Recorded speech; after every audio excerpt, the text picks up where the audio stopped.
Hello students, welcome to my channel. तो last class में हमने पढ़ लिया था क्या कहते हैं, जो ये वाला पोर्शन था कैम पाथवे वाला हमने पढ़ लिया था। अब हम पढ़ेंगे C3 साइकिल और आगे का पोर्शन पढ़ेंगे। थोड़ा सा ये हमारा फोटोसिंथेसिस का पार्ट रहता है, वो हम देखेंगे। उससे पहले हम इसका जो डिफरेंस है, डिफरेंट डिफरेंट है ना, एक और डिफरेंस देख लेते हैं ताकि आपको रिवीजन भी हो जाए पीछे की, है ना।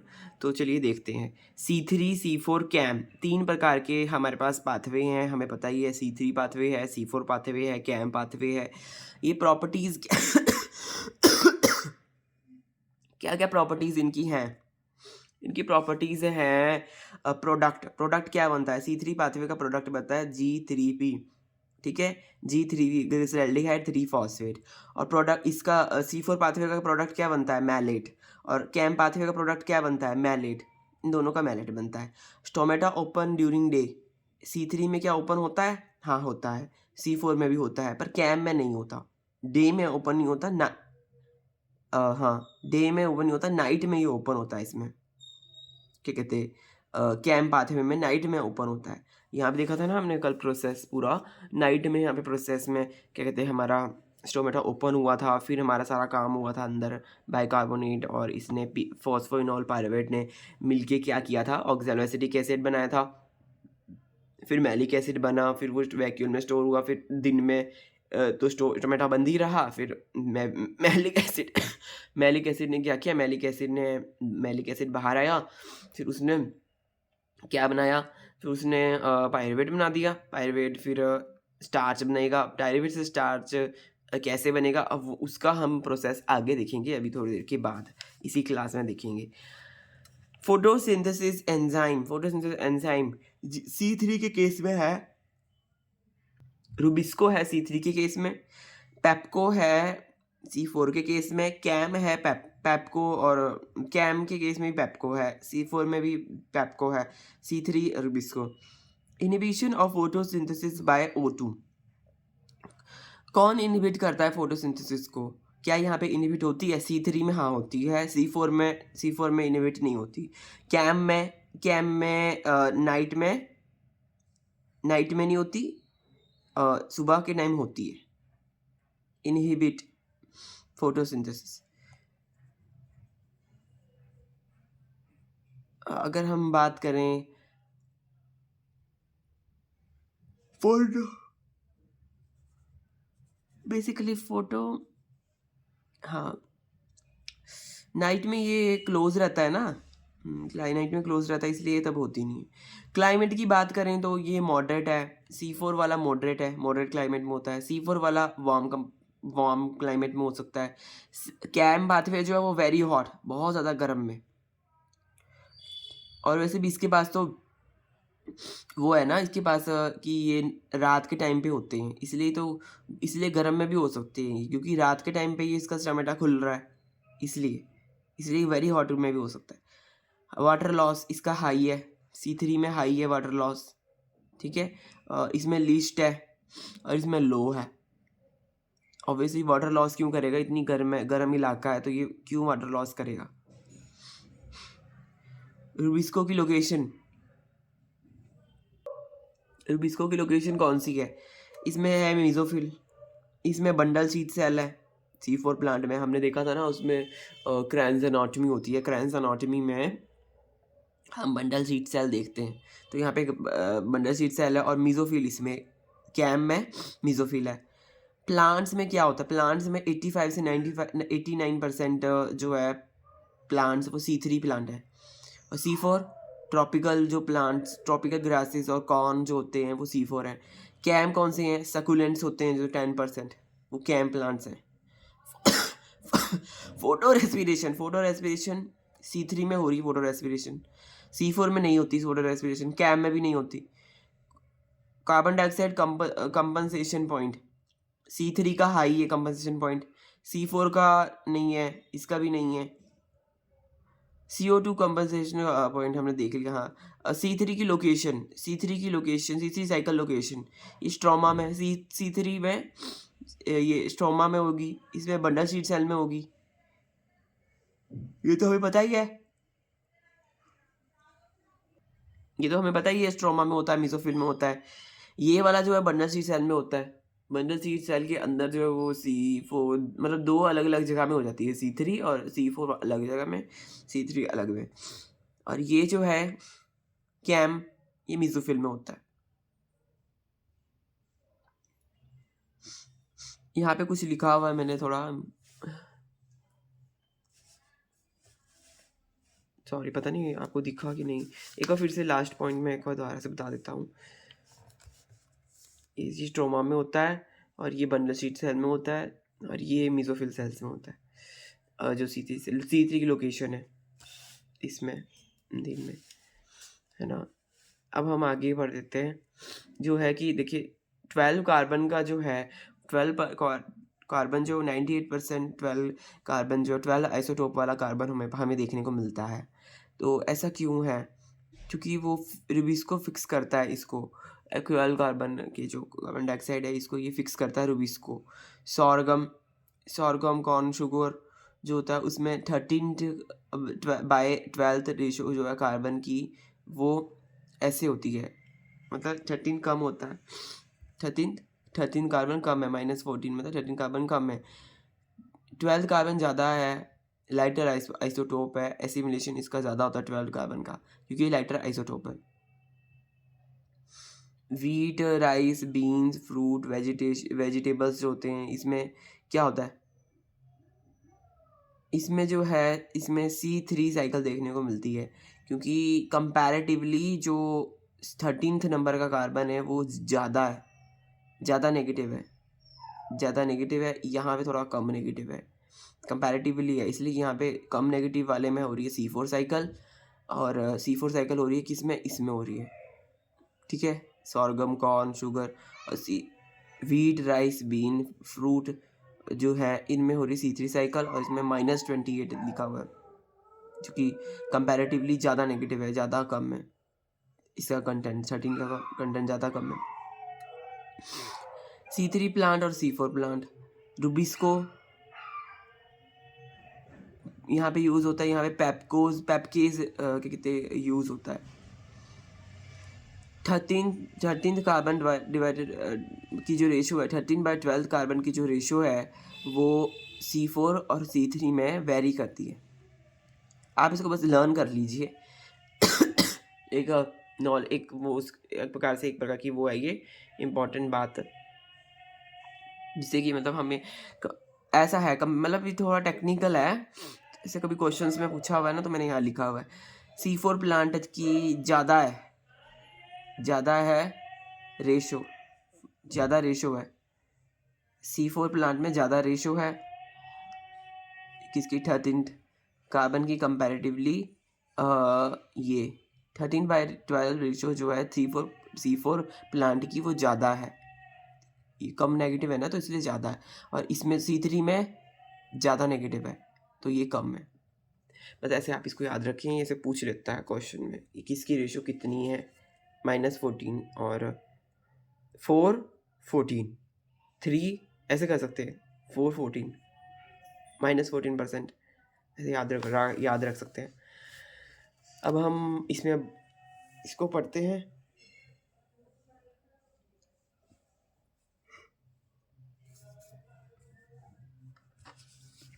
रुको जरा, इससे पहले हम ना ये पढ़ लेते हैं। देखिए यहाँ पे BC 12 और 13 वाला हमने पढ़ा हुआ है, तो डिस्क्रिमिनेशन बिटवीन कार्बन 12 एंड 14, इसके बीच में डिस्क्रिमिनेशन कैसे होता है? 98% तो 12 नंबर का कार्बन प्रेजेंट है, और 10% जो है वो यहाँ पे 13 आना चाहिए था, सॉरी नहीं 14 ही है। 10% है जो ये वाला है, इसकी पावर, सॉरी ये तो बहुत ज़्यादा कम है, 10 की पावर -10% कि -10 को इतना ज़्यादा कम है। 13 वाला है 1.1%। तो ये 12th कार्बन क्यों यूज़ होता है, इसकी क्या वो है विशेषता, तो इसके ऊपर क्वेश्चन आ जाता है, क्योंकि वो लाइटर है, डिफ्यूज़ फास्टर, ज़्यादा अच्छे से डिफ्यूज़ करता है, ठीक है। लाइट डिफ्यूज़ फास्टर, पैपकेस डू दिस डिस्क्रिमिनेशन, कौन करता है ये डिस्क्रिमिनेशन? पैपकेस जा नाम का जो एंजाइम है वो यूज़ करता है ये डिस्क्रिमिनेशन को, ठीक है। हाँ, और यहाँ पे और लिखा हुआ है C3 प्लांट्स और C3 साइकिल जो होती है इसमें ये देखिए रुबिस्को यहाँ पे काम कर रहा है ना, ये तो मैंने यहाँ पे भी लिखा हुआ था पर यहाँ पे मैंने अच्छे से लिख दिया। और C4 प्लांट्स में, और ये जो इसमें पैपकेस काम करना है। पैपकेस जो है इसकी लो डिस्क्रिमिनेशन है, रुबिस्को की ज़्यादा डिस्क्रिमिनेशन है। वो ज़्यादा डिस्क्रिमिनेशन है तो वो अच्छे से 12th कार्बन को यूज़ करता है, 12 कार्बन को, इसलिए वो यूज़ करता है। और वो लाइटर भी है और डिफ्यूज़ भी फास्टर करता है।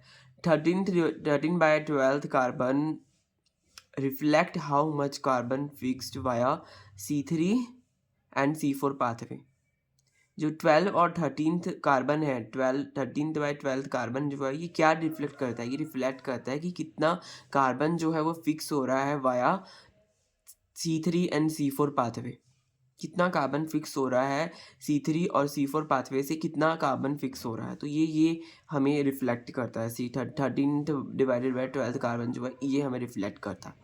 तो C4 जो है वो -14% है, C3 जो है वो -28% है। तो यहाँ पे आपको बस ये से याद रखना है, ठीक है।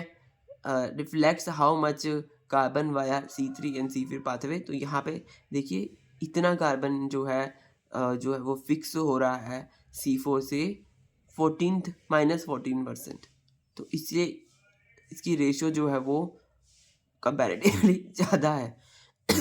13/12 रेशियो जो है C4 की वो ज़्यादा है और C3 की -28 है, तो इसकी थोड़ी कंपैरेटिवली कम है रेशियो। तो अब हम बढ़ते हैं इसमें, जो शुगर और स्टार्च की जो फॉर्मेशन है ना उसका हम पूरा साइकिल देख लेते हैं, वो कैसे होती है शुगर और स्टार्च की फॉर्मेशन। तो आप रिचर्ड लाइफ साइंसेस को सब्सक्राइब कर लीजिए। ये हमारा अभी का जो है लास्ट लेक्चर है, बेसिकली इसका फोटोसिंथेसिस का लास्ट लेक्चर है। और इसके बाद हम फिर नेक्स्ट क्लास से हम ऑक्सीजन और वगैरह वो सब यूज़ स्टार्ट करेंगे, जो हार्मोन्स वगैरह होते हैं। तो देखिए सबसे पहले देखिए हम यहाँ से शुरू करेंगे इसको, पाथवे को। ये क्या है? क्लोरोप्लास्ट है। ये जो ऑर्गेनेली यहाँ पे बनी हुई है ये क्लोरोप्लास्ट है। तो क्लोरोप्लास्ट, हमें ये पता है कि हमारा ट्राइफॉस्फेट बनता है। C3 साइकिल क्या बनाती है? C3 साइकिल हमें ट्राइफॉस्फेट देती है। मैंने आपको ये देखिए फिर से आपको दिखा देता हूँ। C3 साइकिल का ये प्रोडक्ट होता है एक प्रकार का। ये देखिए C3 साइकिल जब हमें चली पूरा, जब हमारा कार्बन का ये फिक्सेशन हुआ, कार्बन फिक्सेशन हुआ, फिर रिडक्शन हुआ, फिर रीजनरेशन हुआ, तो ये पूरी स्टेज में जो ये वाला प्रोसेस है, जब बीच का जो प्रोसेस है, ये रिडक्शन से रीजनरेशन के बीच में जो यहाँ पे प्रोडक्ट बन रहा है ग्लिसरॉल्डिहाइड 3 फॉस्फेट, है ना। तो इससे 6 molecule of 3 glyceraldehyde 3 glyceraldehyde phosphate जो है ये क्या बनाएंगे? ये एक मॉलिक्यूल बनाएंगे 3GAP का, और आधा मॉलिक्यूल ग्लूकोज का बनाएंगे। और ट्राइफॉस्फेट, बेसिकली ट्राइफॉस्फेट, ये क्या है? ट्राइफॉस्फेट है ये। ग्लिसरॉल्डिहाइड 3 फॉस्फेट क्या है? ट्राइफॉस्फेट है। तो ये ग्लिसरॉल्डिहाइड 3 फॉस्फेट ही अब हम यहाँ पे हमारे को काम आ रहा है। देखिए यहाँ पर हमारे को ग्लिसरॉल्डिहाइड 3 फॉस्फेट ही काम आ रहा है। तो वो कैसे काम आ रहा है भला? देखिए ट्राइफॉस्फेट, C3 साइकिल ने क्या बनाया? ट्राइफॉस्फेट बनाए, ठीक है। अब वो ट्राइफॉस्फेट दो जगह जा सकते हैं, या तो बाहर निकल सकते हैं वो, है ना, क्लोरोप्लास्ट है ऑब्वियसली, है ना, आउटसाइड जा सकते हैं क्लोरोप्लास्ट। और अंदर ही अंदर क्या होगा? अंदर ही अंदर बनेगा स्टार्च, और बाहर जो है क्लोरोप्लास्ट के बाहर साइटोप्लाज्म में ये बनेगा सुक्रोज बनेगा। तो स्टार्च और सुक्रोज की ये क्या कहते हैं हमारी साइकिल है कि स्टार्च कैसे बनता है और सुक्रोज कैसे बनता है। तो चलिए अब इसको डिटेल वे में देख लेते हैं। देखिए ट्रायोस फॉस्फेट में एल्डोलेस ने काम किया। एल्डोलेस ने इसको क्या किया? एल्डोलेस ने इसको फ्रक्टोज 1,6 बिस फॉस्फेट में बदल दिया। जो फ्रक्टोज 1,6 बिस फॉस्फेट है इसमें अब काम करेगा फॉस्फाटेज। फॉस्फाटेज का मतलब काम होता है तोड़ना। एज, ये फॉस्फाटेज है, एल्डोलेस है, ये क्या कर रहे हैं? ये उसको तोड़ रहे हैं, फॉस्फेट को तोड़ रहे हैं, ये तोड़ रहे हैं फॉस्फेट को, तो वाटर से इनऑर्गेनिक फॉस्फेट निकल जाएगा। ठीक है, वाटर डलेगा और इनऑर्गेनिक फॉस्फेट निकल जाएगा, तो फ्रक्टोज 6 फॉस्फेट से बन जाएगा ग्लूकोज 6 फॉस्फेट। ठीक है, ये अब क्लोरोप्लास्ट में हो रहा है तो मैंने आपको बता ही दिया। तो ग्लूकोज 6 फॉस्फेट बनेगा, फिर उसमें काम करेगा म्यूटेस नाम का एंजाइम।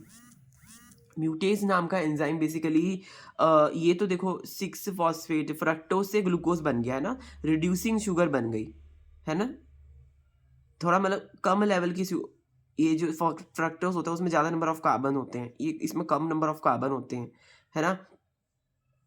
तो कम बन रही है एक, क्योंकि एक जो है ये फॉस्फेटेज जो वो एक ऐसे निकाल देगा, फॉस्फेटेज का काम है फॉस्फेट ग्रुप को निकाल देना। ठीक है, और फिर तो ये कम हो गया आइसोमर, इसका आइसोमर है ये बेसिकली आइसोमरेज। तो फ्रक्टोज 6 फॉस्फेट में क्या कौन सा एंजाइम काम कर रहा है, आइसोमरेज। इसको अच्छे से लिख देता हूँ, आइसोमरेज ने काम करा। तो फ्रक्टोज ग्लूकोज 6 फॉस्फेट ने म्यूटेस ने काम किया। म्यूटेस जो है वो इसी का रूप है, ये थोड़ा ग्लूकोज 1 फॉस्फेट, तो सेम ही है एक प्रकार का, ग्लूकोज 6 फॉस्फेट से ग्लूकोज 1 फॉस्फेट, थोड़ा टॉटोमेरिक शिफ्ट बेसिकली करता है ये, अगर हम केमिस्ट्री के लेवल में देखें। ठीक है, म्यूटेस ने इसको ग्लूकोज 1 फॉस्फेट में बदल दिया। फिर यहाँ पर फॉस्फोराइलेज काम करेगा। फॉस्फोराइलेज ने क्या करता है, एडीपी ग्लूकोज बनाता है, जो एडीपी ग्लूकोज है वो बनाता है, वो क्या करता है, और फिर एडीपी ग्लूकोज, और इसको एनर्जी किससे मिल रही है, यहाँ पर इसको साथ के साथ एनर्जी एटीपी दे रहा है, इसको एनर्जी कौन दे रहा है, एटीपी इसको एनर्जी दे रहा है, और इनऑर्गेनिक पायरोफॉस्फेट बना रहा है, पायरोफॉस्फेट। तो ये दो एक फॉस्फेट निकल रहा है, ये पायरोफॉस्फेट बना रहा है। ठीक है, पायरोफॉस्फेट जो बन रहा है वो आगे फॉस्फाटेज उसमें काम कर रहा है, फॉस्फाटेज, और फॉस्फाटेज क्या बना रहा है, इनऑर्गेनिक फॉस्फेट बना रहा है, इनऑर्गेनिक फॉस्फेट, है ना। तो ऐसे ये यहाँ पे काम आते हैं, ये आगे कहीं जाके इनऑर्गेनिक फॉस्फेट काम आ जाएगा। ठीक है, और फिर ये जो एडीपी ग्लूकोज है ये बनाता है स्टार्च। स्टार्च जो है वो कहाँ बन रहा है, क्लोरोप्लास्ट के अंदर बन रहा है। तो आपको अच्छे से समझ आ ही गया होगा। पहले बना ट्राईफॉस्फेट में एल्डोलिस ने काम किया, फ्रक्टोज 1,6 बिसफॉस्फेट, फ्रक्टोज 1,6 बिसफॉस्फेट में फॉस्फाटेज ने काम किया तो बना फ्रक्टोज 6 फॉस्फेट, आइसोमरेज ने काम किया तो बना ग्लूकोज 6 फॉस्फेट, इसने म्यूटेज ने काम किया तो बना ग्लूकोज 1 फॉस्फेट, फिर फॉस्फोराइलेज ने काम किया तो बना एडीपी ग्लूकोज के बाद बन गया स्टार्च, और बाय प्रोडक्ट यहाँ पे जो पायरोफॉस्फेट निकला था उसमें पायरोफॉस्फाटेज ने काम किया, और वो पायरोफॉस्फेट है तो पायरोफॉस्फेटेज आएगा यहाँ पे। तो ये इनऑर्गेनिक फॉस्फेट बन गया, एक फॉस्फेट बन गया। अब यहाँ की जो ये तो थी अंदर की बात, जो क्लोरोप्लास्ट के अंदर क्या हो रहा है। तो बाहर क्या हो रहा है क्लोरोप्लास्ट के, अब वो देख लेते हैं। देखिए ट्राईफॉस्फेट क्या करेगा, ट्राईफॉस्फेट जो है वो अब बाहर जाएगा, या एक तो साइकिल वो अंदर रिपीट कर लेगा, फिर वो ट्राईफॉस्फेट जो बाहर भी जा सकता है। जब अंदर का काम खत्म तो जब जिस चीज़ की ज़रूरत है उस हिसाब से ही काम करेंगे। स्टार्च की ज़रूरत है तो स्टार्च, सुक्रोज की ज़रूरत है तो सुक्रोज, तो सुक्रोज कैसे बनता है वो देख लीजिए, है ना। ट्रायोस फॉस्फेट आया बाहर, यहाँ से बाहर आ गया चैनल से, है ना। तो ये बाहर आ गया, अब क्या हुआ, ट्रायोस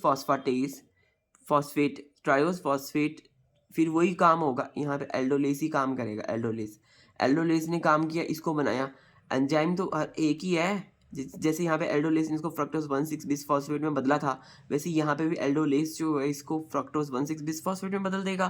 फिर यहाँ पर हमारा ऑब्वियसली फिर वही वाला एंजाइम जो यहाँ पे फॉस्फेटेज काम करेगा, तो ये बनेगा फिर से लिख देता हूँ यहाँ पे फॉस्फेटेज,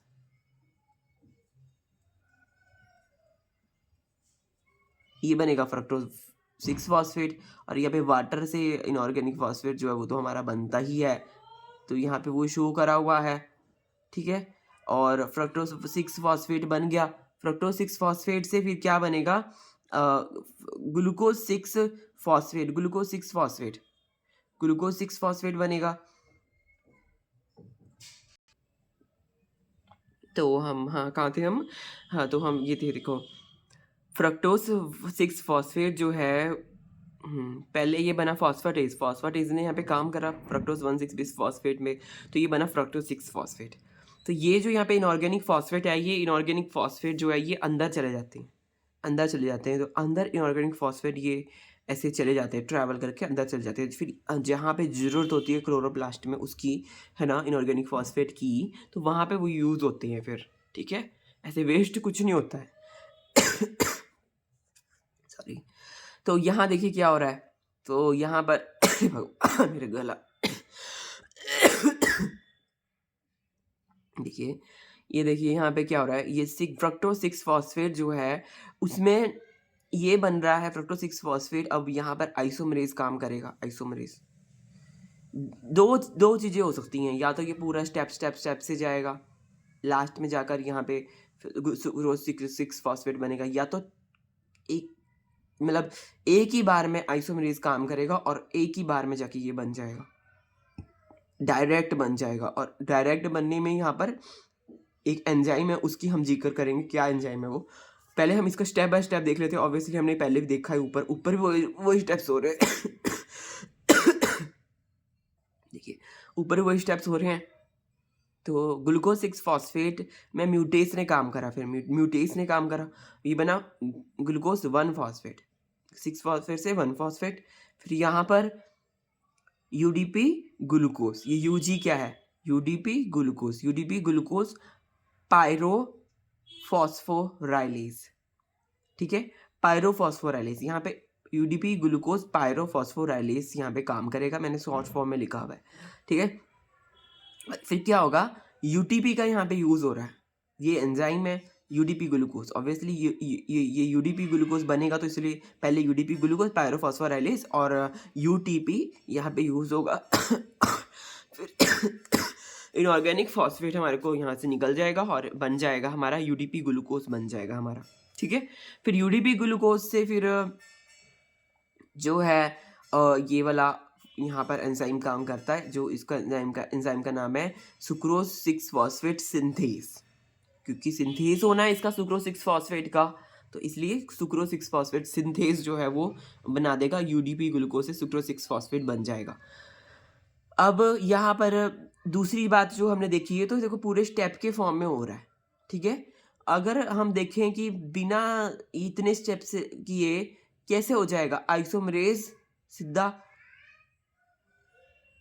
ये आइसोमरेज और सीधा ये जो हमारा है ग्लूकोज 6 फॉस्फेट सिंथेज जो है, ग्लूकोज 6 फॉस्फेट सिंथेज ये सीधा चलकर ये बना देगा, क्या कहते हैं इसको, सुक्रोज 6 फॉस्फेट। फॉस्फेटेज का काम क्या होता है, फॉस्फेटेज का काम होता है इसको निकालना, इनऑर्गेनिक फॉस्फेट को निकाल देना, ठीक है। SPS यहाँ पे आप याद रखें, SPS ये वाला SPS एंजाइम यहाँ पर यूज़ होता है सुक्रोज 6 फॉस्फेट को बनाने में। फिर यहाँ पर सुक्रोज 6 फॉस्फेट में फिर एक और स्टेप होगा, यहाँ पे फॉस्फेटेज काम करेगा। फॉस्फेटेज का काम क्या होता है, फॉस्फेटेज का काम ये होता है, ये जो इनऑर्गेनिक फॉस्फेट जो है इनऑर्गेनिक फॉस्फेट है, इसको यहाँ से निकाल देना और ये बन जाएगा फिर सुक्रोज। ये जो फॉस्फेट है ये निकल जाएगा और ये बन जाएगा सुक्रोज। और ये जो इनऑर्गेनिक फॉस्फेट है ये अंदर चले जाएंगे क्लोरोप्लास्ट में, उसका अंदर काम होगा, हमारा बन गया हमारा सुक्रोज। बाहर बनता है सुक्रोज, अंदर बनता है स्टार्च। तो आप इसको ऐसे लर्न कर सकते हैं। एक बार फिर से हम रिपीट करते हैं। तो देखिए ट्रायोस फॉस्फेट से बना glucose 1 phosphate, glucose 1,6 bis phosphate aldolase की मदद से। फिर बना फ्रक्टोज 6 फॉस्फेट वाटर की मदद से और फॉस्फेटेज की मदद से।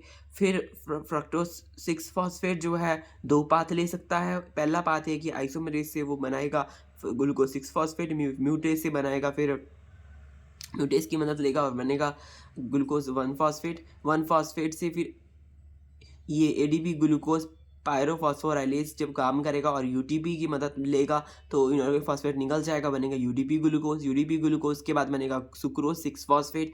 फिर सुक्रोज 6 फॉस्फेट में इनऑर्गेनिक फॉस्फेट निकालेगा कौन, फॉस्फेटेज, और बनेगा सुक्रोज, ये होगा। या फिर फ्रक्टोज 6 फॉस्फेट में सीधा जो है हमारा glucose sucrose 6 phosphate synthase SPS, sucrose 6 phosphate synthase जो है वो काम करेगा और वो सीधा फ्रक्टोज 6 फॉस्फेट से सुक्रोज 6 फॉस्फेट बना देगा और फिर फॉस्फेटेज काम करके सुक्रोज बना देगा। तो ठीक है फिर है ना, आपको समझ आ ही गया होगा ये। अब यहाँ पर मैंने क्या लिखा हुआ, फोटोसिंथेसिस फॉर्म ग्लूकोज। हाँ, फोटोसिंथेसिस से क्या बनता है, ग्लूकोज बनता है। ट्रांसपोर्ट होता है सुक्रोज से, सुक्रोज से ट्रांसपोर्ट होता है। और स्टोर कैसे होता है, स्टार्च, स्टार्च जो है वो स्टोर होता है। ये बस, ये तो हमें पता ही है, तो बचपन से पढ़ते आ रहे हैं, मतलब छोटी क्लासेस से पढ़ते आ रहे हैं कि फोटोसिंथेसिस से ग्लूकोज बनता है, ग्लूकोज जब बन जाता है फिर उसको ट्रांसपोर्ट सुक्रोज के द्वारा किया जाता है, फिर स्टोर उसको स्टार्च की फॉर्म में किया। स्टार्च कहाँ पे स्टोर होता है फिर जाके, जैसे जो हमारे फ्रूट्स होते हैं, और जैसे जो है ना, जो भी हमारे पार्ट्स होते हैं, जैसे फ्रूट्स में भी जो ऊपर फ्रूट्स उगते हैं, जैसे ये जो अरबी वगैरह है, अरबी आपने देखा होगा कोलोकेशिया, उसकी जो नीचे रूट्स में उगता है आलू, है ना, तो वहाँ जाके स्टार्च वगैरह जो जो कि स्टोर हो जाते हैं, और वो फिर हम उसको फिर खाते हैं। ठीक है, ये तो हमें बचपन से पता ही है। ठीक है, इसकी कोई बड़ी बात नहीं। तो देखिए, ये सारा हमारा पूरा सुक्रोज कैसे बनता है, स्टार्च कैसे बनता है, हमने ये पूरा पूरा देख लिया। तो अब हमारा हमारा जो है सारा का सारा अब कंप्लीट हो चुका है, फोटोसिंथेसिस वाला पार्ट सारा का सारा हमारा कंप्लीट हो गया, कुछ भी नहीं बचा अब तो फोटोसिंथेसिस में। ठीक है, तो देखिए सब कुछ हो गया है। आप शेयर कीजिए अपने फ्रेंड से, लाइक करें सेशन को प्लीज़, है ना, और ज़रूर लाइक कीजिए फ्रेंड्स, है ना। और अगली क्लासेस आपको मिल जाएंगी, अगली क्लासेस में लेके आऊँगा। अब नेक्स्ट क्लासेस से हम हार्मोन्स स्टार्ट कर देंगे, जो प्लांट हार्मोन्स होते हैं।